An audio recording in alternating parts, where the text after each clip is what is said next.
اب میں لاجیکلی اسے ڈسکس کرتا ہوں بھائیوں کہ یہ حقیقت ہے کہ انڈیا، پاکستان اور بنگلہ دیش کے کلچر میں عورتوں کے پاس جو زیورات ہوتے ہیں وہ کنز کی شکل میں ہی ہوتے ہیں. ان کو بھی یہ پتا ہوتا ہے یہ ہماری جمع پونجی ہے، مشکل وقت میں کام آئے گی. ہر وقت عورت نے وہ زیور پہنا نہیں ہوتا، اس سونے کو جوڑ کے ہی اس نے رکھا ہوتا ہے، بچت کی فارم میں رکھا ہوتا ہے، کنز کی فارم میں. لہذا لاجیکلی جب ہم خود ذہن سے سمجھ رہے ہیں کہ یہ سیونگ ہے، وہ عورت تو 2 کانٹے پہن لے گی یا 1 لاکٹ پہن لے گی یا 2-3 چوڑیاں پہن لے گی، باقی جو زیور جوڑا ہوتا ہے اس نے وہ کنز کی فارم میں کبھی کبھار پہنتی ہے. تو یہ عقل بھی مانتی ہے کہ اس کے اوپر زکوٰۃ ہونی چاہیے، وہ کنز کی شکل میں ہے، خزانے کی شکل میں ہے، سیونگ کی شکل میں ہے. بعض لوگ اس میں پھر یہ بھی چکر کرتے ہیں، وہ کہتے ہیں جی اسی تے بچیاں دے نہ کر دیتا ہے جی زیور. میں کسی کے پاس اگر 18 تولے سونا ہے تو اس پہ تو لگے گی زکوٰۃ، تو کہتے ہیں جی میرے 3 بچے ہیں، میں نے تینوں کے نام نیت کر لیے 6 تولے، زکوٰۃ ہی نہیں دیتے. یہ کس کو آپ دھوکہ دے رہے ہیں؟ اولاد آپ کے انڈر ہے، وہ مال، وہ کنز ہے، اس مال پہ اللہ کا حق ہے، کسی نہ کسی نے تو دینا ہے. 18 تولے سونا جو رکھا ہوا ہے سنبھال کے، یہ 18 تولے اللہ کا دیا ہوا ہے نا، اس 18 تولے پہ زکوٰۃ تو نکلے گی. اچھا آپ نہیں دے رہے، پھر کون دے گا؟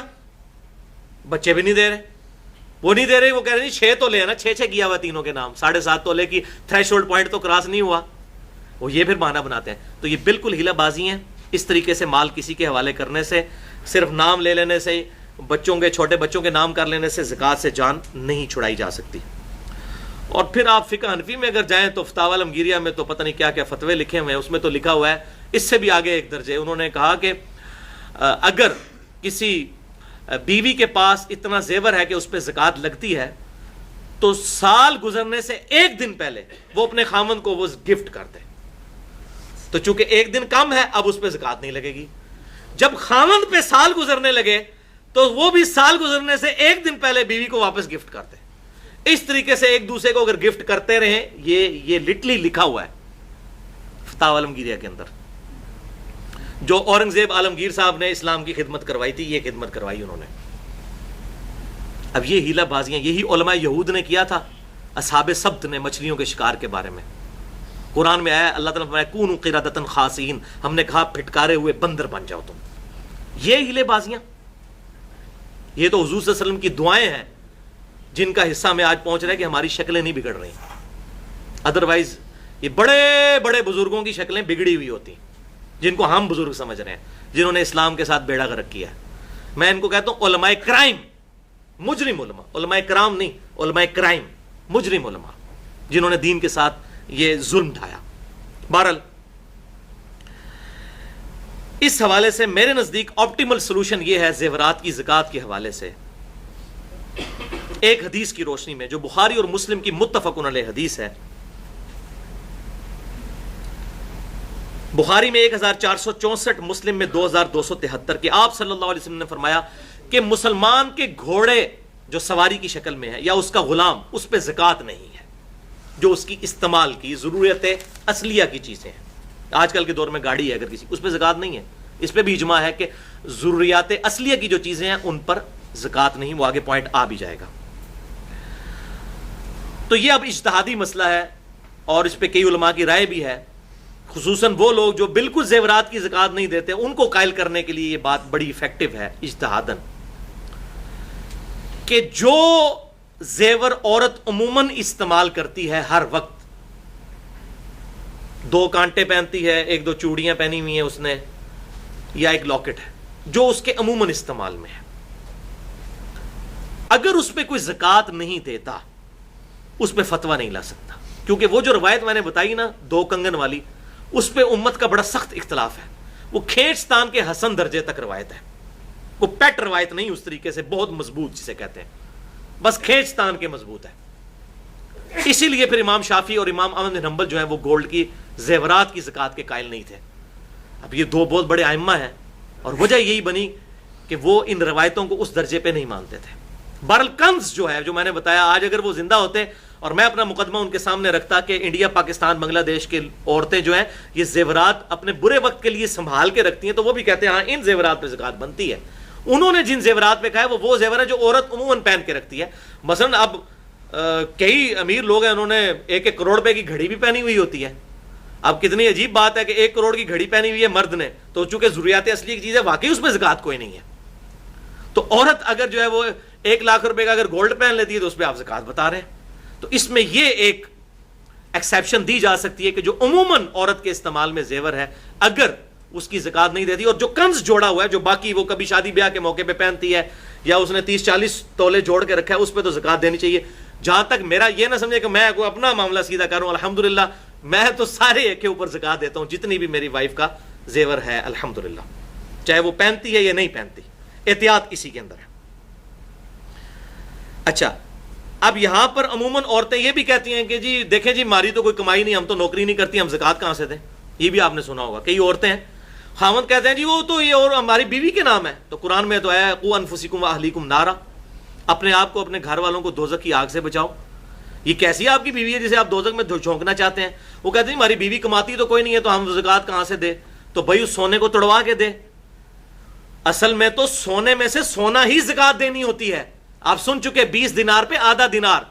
یہ تو صرف اجازت ہے, امت کے اجماع نے اسے ایکسیپٹ کیا کہ جائز ہے کہ کرنسی کی شکل میں دے دیں. ادروائز اصولاً سونے میں سے سونا ہی زکوٰۃ اور چاندی میں سے چاندی, جیسے بکریوں میں سے بکری. یہ تو جسٹ اجازت تھی. اور اب آپ اتنا بڑا بہانہ کر رہے ہیں کہ جی وہ عورت تو ہماری کماتی نہیں ہے, تو بھائی آپ دیں گے نا. تو جو مالی عبادت جو ہے اس میں نیابت ہو سکتی ہے. نیابت کہتے ہیں کسی کی طرف سے ادا ہونا, مالی عبادت. قربانی آپ اپنے گھر والوں کی طرف سے کر سکتے ہیں, مالی عبادت ہے. اسی طریقے سے زکوٰۃ ایک خاوند اپنی بیوی کی طرف سے زکوٰۃ دے سکتا ہے, اس کی طرف سے وہ ادا ہو جائے گی اگرچہ اس کی بیوی اس کی مالک ہو, نیابت اس طریقے سے ہو جائے گی. لہٰذا یہ زکوٰۃ لازمی اس حوالے سے کم از کم اس زیور کی تو ضرور ادا کریں جو کنز بنا کر رکھا ہوا ہے ادر دین جو یوزل استعمال. اور بہتر یہی ہے کہ سارے پردے ہم تو الحمدللہ سارے پر دیتے ہیں. علمی پوائنٹ نمبر 5 وہ ہے بھائیو مال تجارت, دکان, ہوٹل وغیرہ, میڈیکل سٹور وغیرہ, ان کی زکوٰۃ کا مسئلہ. تو بھائیو اس پر بھی اجماع ہے کہ جو بھی مال آپ نے بیچنے کے لیے رکھا ہے وہ مال تجارت ہے, بیچنے کی غرض سے, اور اس پر اگر سال گزرتا ہے تو زکوٰۃ فرض ہوگی. اب یہ نہیں ہے کہ آپ ایک کپڑے کی دکان والا کہتا ہے جی میں نے تو 5 لاکھ کے جو ہے وہ کپڑا ڈلوایا تھا لیکن سال پورا ہونے سے پہلے بک گیا, تو بھائی جو بکا تو پھر 5 لاکھ کا اور بھی تو آپ نے ڈالا نا. تو یہ نہیں ہے کہ وہی سوٹ پڑا رہے, نہیں, جتنا کاروبار میں مال لگایا ہوا ہے. اور وہ ڈیٹم لائل اگر کرنسی جو سونے کے نصاب سے اوپر چلی جاتی ہے تو میڈیکل ان دوائیوں کے اوپر بھی زکوٰۃ دینی ہوگی, اس کپڑے کے اوپر بھی, اس کے علاوہ یہ ساری چیزیں ان کے اوپر زکوٰۃ آپ نے نکالنی ہوگی. وہ میں بعد میں طریقہ بتا دوں گا. البتہ اس بات پر اجماع ہے کہ جو انفراسٹرکچر ہے یا مشینری ہے اس کے اوپر زکوٰۃ نہیں ہوگی دکان کے اعتبار سے. اگر کسی کی دکان ہے, جیسے ہم یہ لیتھ مشین رکھی ہوتی ہے, ہم خرادیے کہتے ہیں جن کو, تو لیتھ مشین کی قیمت کے اوپر زکوٰۃ نہیں ہوگی. اسی طریقے سے رینٹ کار کے اوپر گاڑی کسی نے دی ہوئی ہے تو اس گاڑی کے اوپر زکوٰۃ نہیں ہوگی, اس کی مال کی کمائی پہ ہوگی, کیونکہ اس کی ڈپریسیشن بھی ہو رہی ہے, اس کی قیمت وقت کے ساتھ ساتھ کم ہو رہی ہے.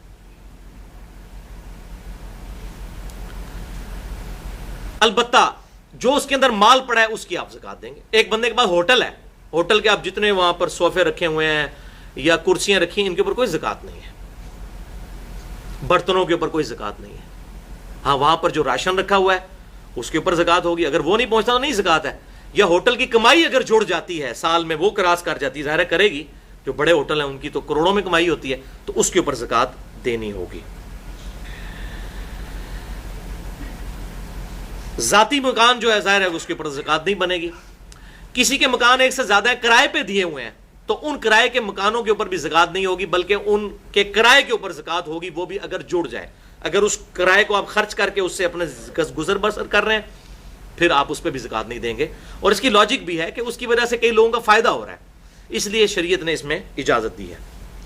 اسی طریقے سے کمپنی کا جو مال تجارت ہے, بڑی بڑی جو کمپنیاں ہیں, چاہے ان کی وہ راس المال ہے, اکویٹی ہے, یا چاہے ڈیٹ ہے. ڈیٹ کا معاملہ ڈیفرنٹ ہوگا. اکویٹی جو اس نے اپنی بیچ میں اپنا مال لگایا ہوا ہے اس مال کے اوپر بھی اس نے زکوٰۃ دینی ہے. اگر اس نے قرضہ وغیرہ اٹھایا ہوا ہے تو اس ڈیٹ کو اس میں سے مائنس کر دیں گے, وہ آگے میں طریقہ بھی بتا دوں گا انشاءاللہ. لیکن جو اس کا اپنا راس المال ہے, اکویٹی اس کے اندر جو اس کی لگی ہوئی ہے 10 کروڑ یا 20 کروڑ, اس کے اوپر اس نے زکوٰۃ نکالنی ہوگی. اور اس میں صحیح بخاری 1454 نمبر حدیث میں یہاں تک ہے کہ آپ صلی اللہ علیہ وسلم نے فرمایا اگر کوئی مال ایسا ہے جو 2-3 لوگ شیئر کر رہے ہیں, آپس میں شیئر کر رہے ہیں, مطلب 120 بکریاں 3 کی ملکیت ہیں, تو یہ نہ کرو کہ ان میں آپس میں ڈیوائڈ کر لو زکوٰۃ سے بچنے کے لیے. تو حضور صلی اللہ علیہ وسلم نے اس سے بھی منع کیا ہے کہ اگر شیئر کر رہے ہو تو 120 بکریوں پہ زکوٰۃ نکالو گے اور وہ پھر زکوٰۃ نکالنے کے بعد تینوں پہ ڈیوائڈ کرو گے. ورنہ اگر 120 بکریاں 3 پہ ڈیوائڈ کی جائیں, 40 تینوں کو دے دی جائیں, تو تینوں جو ہے وہ علیحدہ اپنا معاملات, یا 39 2 کو دے دی جائیں تو وہ زکوٰۃ سے بچ گئے, تیسرا ایک بکری دے دے گا. تو آپ صلی اللہ علیہ وسلم نے اس سے منع فرمایا. صحیح بخاری 1454. اسی کے تحت میں وہ کہہ رہا ہوں, یہ کہتے ہیں جو بچیاں نے نہ کر دیتا 6 تولے, تو اس کی یہ دلیل بھی بن گئی کہ اس طریقے سے نہیں کر سکتے.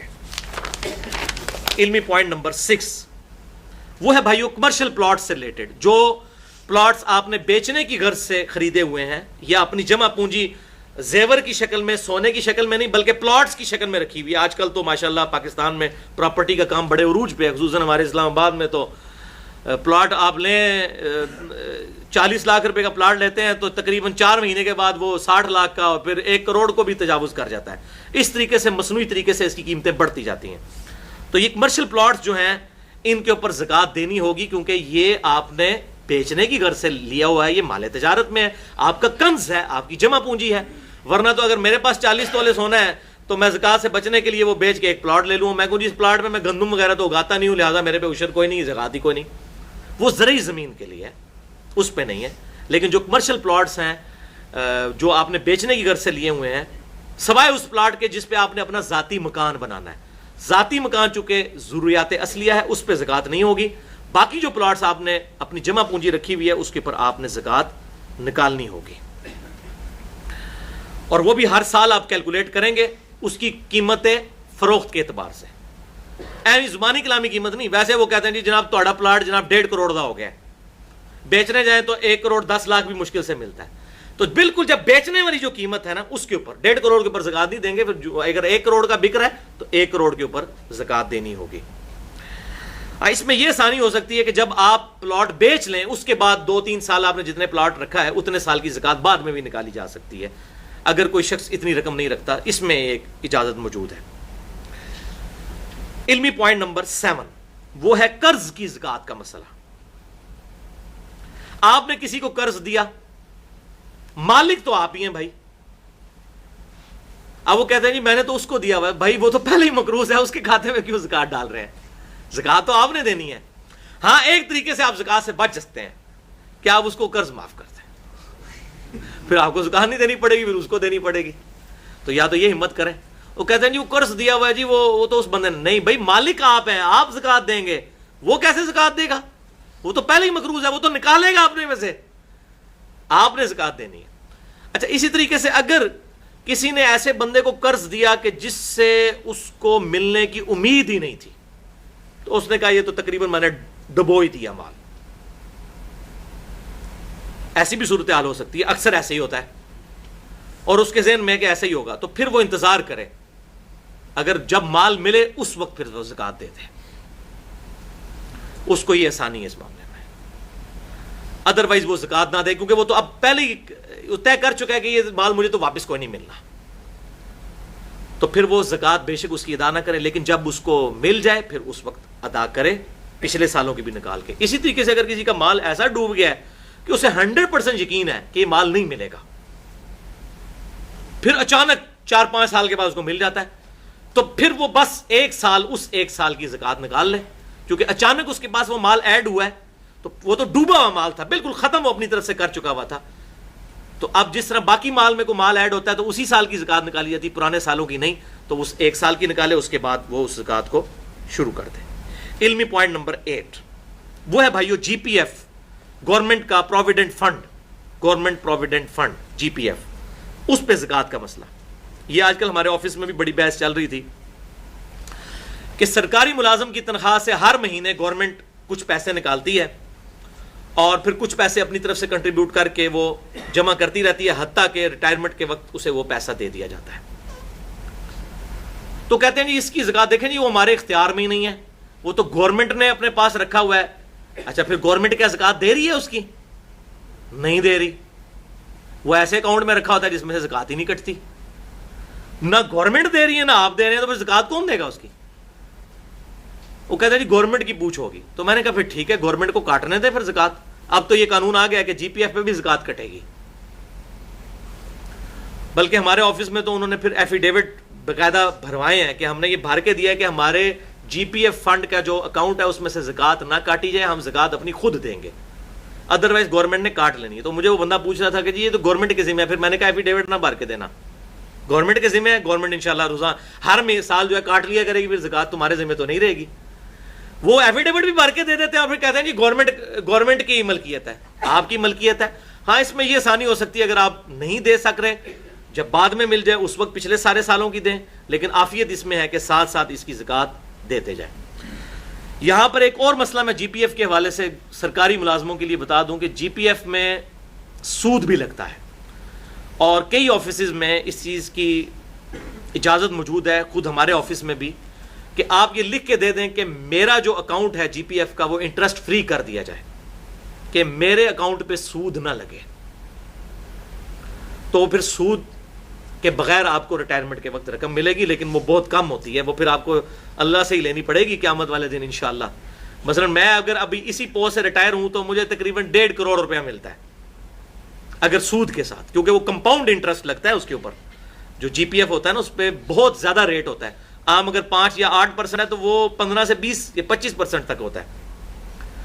لیکن اس طریقے سے مجھے 10 لاکھ روپے ملے گا، اور 10 لاکھ اور 1.5 کروڑ کی آپس میں کیا نسبت بنتی ہے؟ لیکن اللہ تعالیٰ اس 10 میں بھی برکت دے تو بہت برکت ہے. تو ہم نے تو بھائیو اکثر ہمارے آفس میں لوگوں نے ایفیڈیوٹ بھر دیا ہے کہ ہمارا انٹرسٹ فری کر دیا جائے جی پی ایف. پھر لوگ کہتے ہیں نہیں جی یہ تو گورنمنٹ تحفہ دے رہی ہے. ابھی مولوی بھی ہے نا فتوے دینے والے، وہ کہتے ہیں جی تانوں کیا ہے جی، اکھاں بند کر لو کبوترات، گورنمنٹ دے رہی ہے لے لو. یار ہمیں تو پتہ ہے اس بات کا. کہتے نہیں جی نہیں آپ ہم بچ سکتے ہیں جہاں وہ پھر اور بہانے بناتے ہیں. وہ کہتے ہیں جی دیکھو جی یہ جو تسی کرتا پایا ہے نا جی، یہ کرتا بھی جس مشین پہ بنا ہے وہ بھی سود پہ آئی ہوئی ہے، تو سود تو آپ تک پہنچ رہا ہے. یہ اکثر لوگ کہتے ہیں. اور جس سود کا دھواں تو پہنچ ہی رہا ہے، تو ڈائریکٹ بھی کھا لیا جائے تو کیا ہے؟ اس کا پھکی والا جواب، اینٹی وینم، لاجیکل آنسر، الزامی جواب بھی لے لیں. ان کو یہ کہیں کہ الحمدللہ ہم اپنے اس ایٹماسفیئر کے اندر ہزاروں جراثیم انہیل کرتے ہیں کہ نہیں؟ جتنی بار سانس لیتے ہیں یہ چلتے ہوئے کتنے جراثیم اندر جا رہے ہیں، دھواں پہنچ رہا نا. تو ان کو کہیں یہ امرود کیڑوں والے آپ کے سامنے رکھتے ہیں، آپ اس کو کھولیں کیڑے موٹے موٹے نظر آئے لیکن آپ کھا لیں، اتنے جراثیم بھی کھا رہے ہیں نا، تو کیڑوں والے امرود بھی کھا لیں، خیر ہے. کیا ہے؟ سود کا دھواں پہنچ ہی رہا ہے نا، ڈائریکٹ بھی کھا لیں تو خیر ہے. تو ادھر کہیں گے نہیں نہیں نہیں اس سے تو بچ سکتے تھے. تو بھئی جہاں جہاں بچیں گے وہاں بچنا فرض ہے. لا یکلف اللہ نفسا الا وسعها، اللہ تعالیٰ کسی جان کو اس سے زیادہ نہیں آزماتا جتنی اس کی طاقت ہے. ہماری طاقت نہیں ہے اس معاملے میں بچنے، لیکن جہاں جہاں ہم بچ سکتے ہیں وہاں وہاں سود سے بچنا ضروری ہے. والعیاذ باللہ تعالی. لہٰذا یہ مسئلہ بھی میں نے الحمدللہ کلیئر کر دیا. علمی پوائنٹ نمبر 9،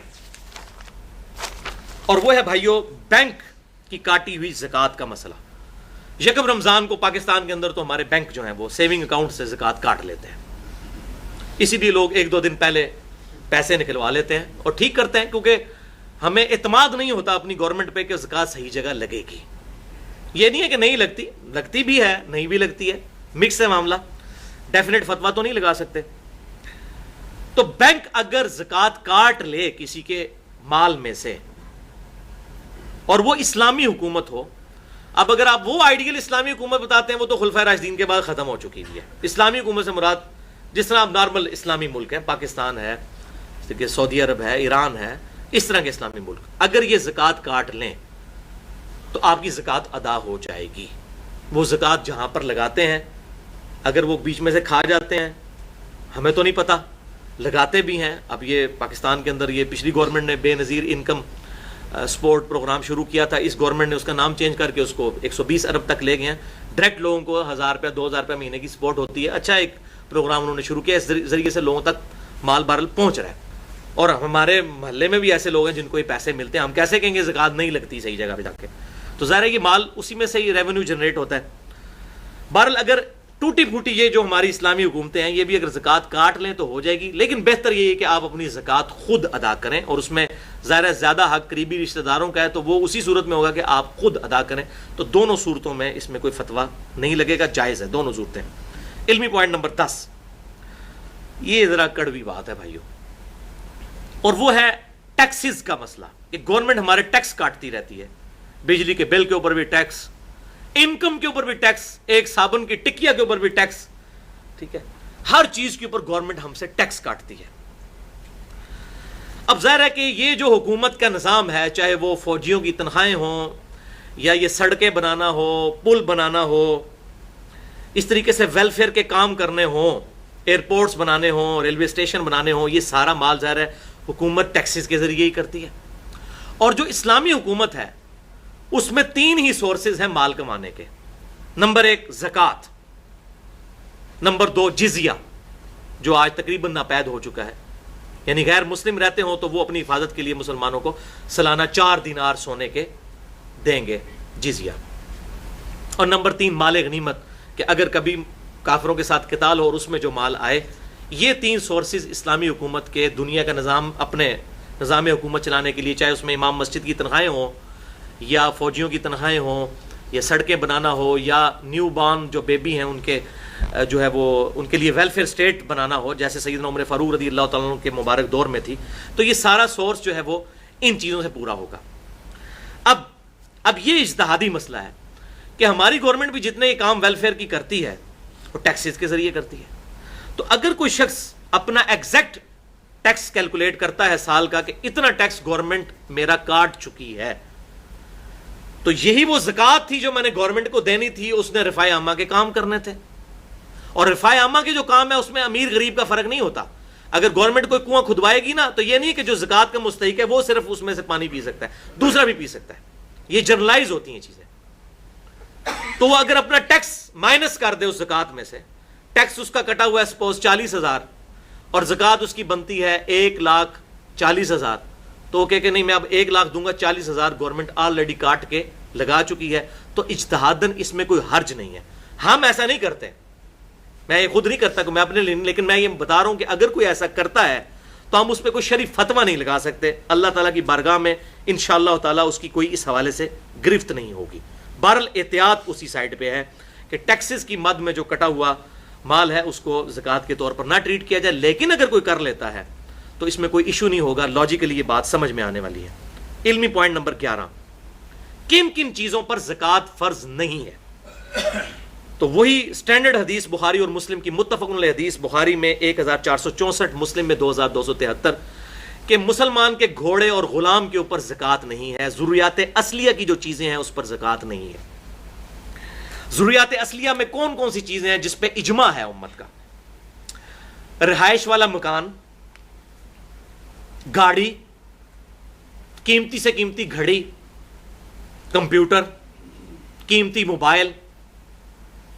اسی طریقے سے اگر کسی کے پاس کوئی ڈیکوریشن پیس ہے، اگر اس کی نیت نہیں ہے اس کو بیچنے کی، ویسے اس نے ڈیکوریشن کے طور پہ رکھا ہوا ہے، ہیرے کا بنا ہوا ہے، پلاٹینیم کا ہے، اس پہ کوئی زکوٰۃ نہیں۔ جوتیاں، فریج، ایئر کنڈیشن، استری، موٹر سائیکل، اس طرح کی جتنی چیزیں جو ہمارے استعمال میں ہیں۔ اب آج کل میں نے دیکھا کچھ مولوی بیٹھ کے کہتے ہیں جی یہ حضور کے زمانے میں فریج تو نہیں تھا لہذا اس کی بھی زکوٰۃ دیں۔ خدا کے لیے آج کے دور کے اعتبار سے دیکھا جائے گا کہ اس وقت لوگوں کا رہن سہن کیا ہے۔ پھر لوگ کہتے ہیں جی فلاں کے پاس تو فریج بھی ہے، اس کے پاس موٹر سائیکل بھی ہے، تو اس پہ تو زکوٰۃ نہیں لگتی۔ او بھائی کیوں نہیں لگتی زکوٰۃ؟ آج کل کی تو بیسک نیڈز ہیں، اگر وہ غریب ہے چاہے اس کے پاس موٹر سائیکل بھی ہے، زکوٰۃ لگے گی اس کے اوپر، اگر وہ اس معاملے میں وہ آگے میں بتا بھی دے تو انشاءاللہ۔ البتہ جو مکان فالتو ہیں ان کے کرائے کے اوپر آپ نے زکوٰۃ دینی ہوگی اگر جڑ جائے، ادروائز اگر اس سے آپ کھا رہے ہیں، جیسے اسلام آباد میں کہا جاتا ہے کروڑ پتی غریب ہے، اسلام آباد کے بارے میں مشہور ہے کروڑ پتی غریب، یعنی ان کے پاس 1.5-2 کروڑ روپے کی کوٹھی ہوتی ہے، ایک پورشن میں خود رہ رہے ہوتے ہیں، دوسرے پورشن سے 30-40 ہزار روپے کرایہ آ رہا ہوتا ہے، اس کرایے سے وہ کھا رہے ہوتے ہیں، ان کا کوئی سورس آف انکم نہیں ہوتا، تو وہ کروڑ پتی غریب، کروڑوں کے مالک ہیں لیکن غریب ہیں، اسی کرایے سے کھا رہے ہوتے ہیں۔ تو اب ظاہر ہے کہ اب بڑا ظلم ہے کہ وہ 1.5 کروڑ کی زکوٰۃ ان سے دلوائیں گے، نہیں ایسا نہیں ہوگا، اسلام اس چیز کو نہیں کہتا۔